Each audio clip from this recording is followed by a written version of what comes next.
नमस्कार दोस्तों, मैं अनिल शर्मा, मोटिवेशनल स्पीकर और कॉर्पोरेट ट्रेनर। आशा करता हूँ आप सभी खुश होंगे, स्वस्थ होंगे। अभी हाल ही में एक बहुत पुराने मित्र से मेरा मिलना हुआ। गवर्नमेंट जॉब में हैं वो, और हरियाणा में एक बहुत अच्छे ग्रेड ए गवर्नमेंट जॉब में एक ऑफिसर हैं। हम दोनों कॉलेज में साथ ही पढ़े थे और बड़े अच्छे मित्र थे। आज भी हम अच्छे मित्र हैं, पर चूंकि वो दूर रहते हैं तो इसलिए अक्सर मिलना होता नहीं। तो बातों बातों में बहुत सारी बातों पे चर्चा हुई, बहुत सारे इश्यूज़ पे चर्चा हुई। एक चीज़ उन्होंने कही कि यार आजकल सीधे और भले आदमी का जीना नहीं है। मैंने कहा तुम ऐसा क्यों कह रहे हो, गवर्नमेंट ऑफिसर हैं। तो बोला कि नहीं, सच्चे और ईमानदार आदमी का तो जीना नहीं है। आजकल जो छल कपट करता है, जो उल्टे सीधे काम करता है, जो जोड़ तोड़ करता है, वही आदमी आगे जा सकता है, बिज़नेस हो, पॉलिटिक्स हो। तो उस समय तो मैंने उनको इस चीज़ को नकारा। मैंने कहा नहीं, ऐसी बात नहीं है। ईमानदार आदमी, सच्चा आदमी, भला आदमी भी अपने जीवन में चाहे तो बहुत कुछ कर सकता है। और 100 लोगों में से 99 या 95 या 90 लोग तो भले ही होते हैं। बहुत चंद लोग होते हैं जो गड़बड़ घोटाले करने वाले होते हैं। तो उस समय तो मैंने इस चीज़ को नकारा। लेकिन जब वो चले गए, विदा हो गए, और फिर मैंने बैठकर रात के खाने के बाद जब मैं टहलने निकला तो मैंने इस बात के ऊपर सोचा।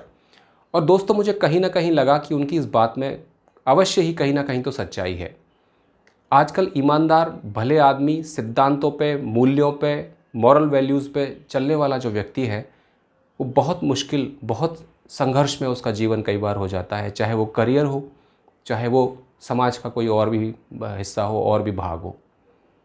अगर आप ज़रा नज़र उठाकर देखेंगे अपने आसपास, अपने समाज में, परिदृश्य में जो चल रहा है, राजनीति में देखिए किस तरह के लोग जा रहे हैं। मैं किसी के ऊपर कोई व्यक्तिगत टिप्पणी नहीं करना चाहता। आप देख लीजिए हमारे पार्लियामेंट में जितने मेंबर ऑफ पार्लियामेंट हैं, कितनों के ऊपर क्रिमिनल केसेस चल रहे हैं। कितने percentage of member of parliaments ऐसे हैं जिनके ऊपर क्रिमिनल केसेस चल रहे हैं या पेंडिंग हैं या कभी लॉन्च किए गए। आप गूगल पर जाकर सर्च कर लीजिए, पिक्चर आपके सामने क्लियर हो जाएगी। आप बिज़नेस में देख लीजिए, आप छोटे से मोहल्ले में देख लीजिए। वास्तव में जो मेरे मित्र कह रहे थे उस बात में कहीं ना कहीं तो सच्चाई है।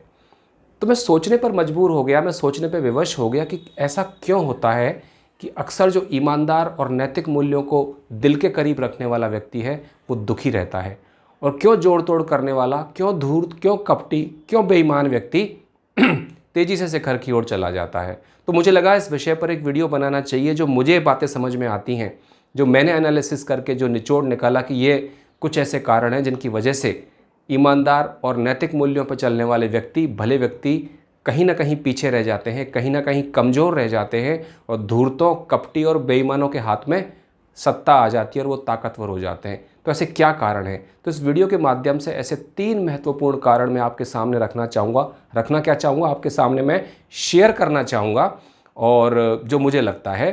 तो अगर आप इस चैनल पर नए आए हैं तो कृपया करके चैनल को लाइक कीजिए, सब्सक्राइब कीजिए, और इसको फॉरवर्ड भी आप कर सकते हैं।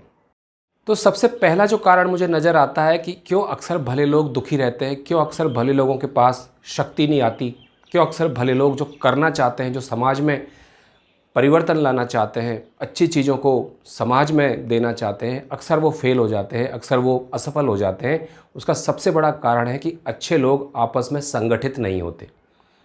एक छोटा सा उदाहरण मैं दूंगा। अगर आपको कोई हो हल्ला करना है, दंगा फसाद करना है, कोई हुड़दंग मचाना है, 100 लोग आपके साथ आकर खड़े हो जाएंगे बिना बुलाए आपके साथ आकर खड़े हो जाएंगे। अगर पता चल जाए कि वहाँ हुड़दंग चल रहा है, हुड़दंग मचाना है, तो 100 हुड़दंगी, हो सकता है 1000 हुड़दंगी तुरंत आपके साथ आकर खड़े हो जाएं। लेकिन कोई अच्छे कार्य के लिए आप अगर अपने घर से निकलते हैं, लोगों को संगठित करने का, लोगों को एकत्रित करने का प्रयास करते हैं, तो दोस्तों बड़ा मुश्किल होता है। तो जब अच्छे लोग संगठित ही नहीं होंगे, भले लोग, ईमानदार लोग संगठित ही नहीं होंगे, तो उनके पास शक्ति कैसे आएगी? उनके पास इस तरह की शक्ति कैसे आएगी कि वो अच्छे कार्यों को समाज के सामने ले जा सके? मुझे लगता है एक बहुत बड़ा कारण है। दूसरा कारण यह है कि अच्छे लोग, ईमानदार लोग, भले लोग विचार तो बहुत अच्छे रखते हैं, आशा तो करते हैं कि समाज में अच्छाई आए, समाज में बुराई का अंत हो, लेकिन अपने विचारों को सिर्फ अपने ड्राइंग रूम तक, टीवी के सामने बैठकर देखते हुए व्यक्त करने में वो इच्छुक रहते हैं।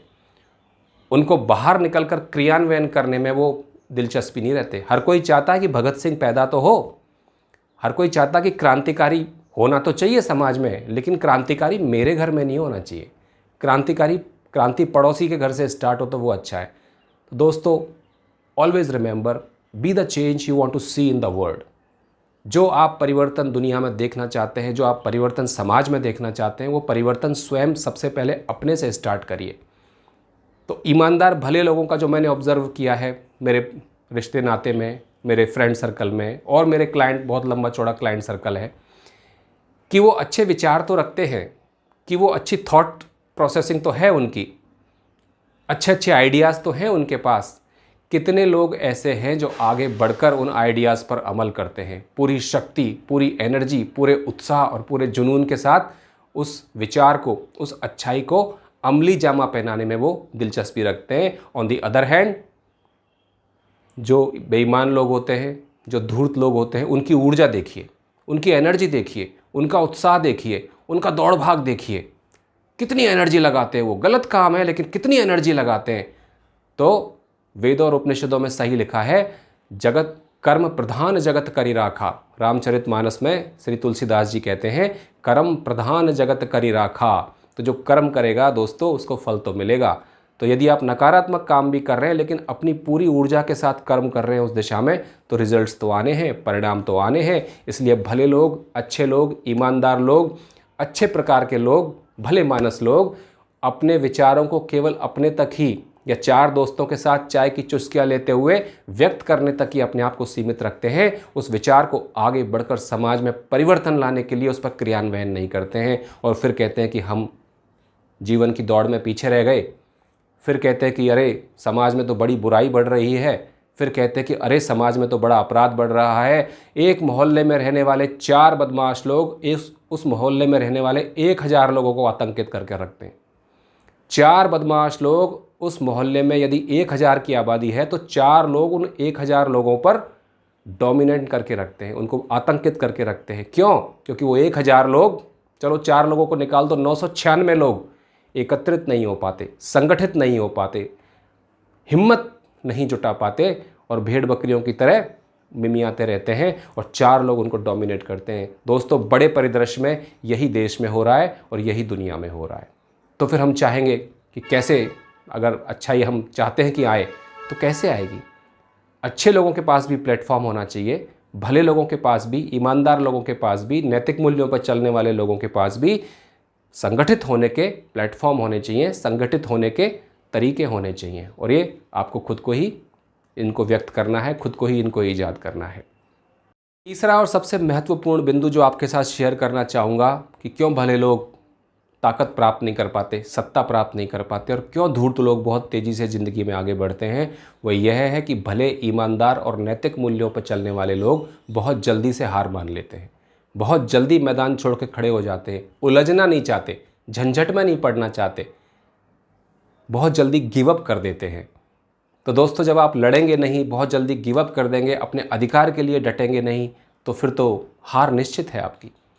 आप देखिए, अक्सर कोई व्यक्ति आपके साथ बदतमीजी कर रहा है, कई बार मैं लोगों को देखता हूँ, अरे छोड़ो इसके कौन मुंह लगेगा, अरे ये तो बहुत बहुत बहुत ही कुटिल किस्म का व्यक्ति है, ये तो बहुत बुरा व्यक्ति है, गाली गलौज करता रहता, अरे छोड़ो इसके मुंह नहीं लगना, इससे दूर रहो।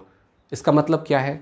इसका मतलब यह है कि आप अनजाने जाने, डायरेक्टली या इनडायरेक्टली उस व्यक्ति को प्रोत्साहित कर रहे हैं कि अगली बार, आज उसने आपके साथ किया, अगली बार वो किसी और के साथ गए, उसको एक इनकरेजमेंट दे रहे हैं आप इनडायरेक्टली।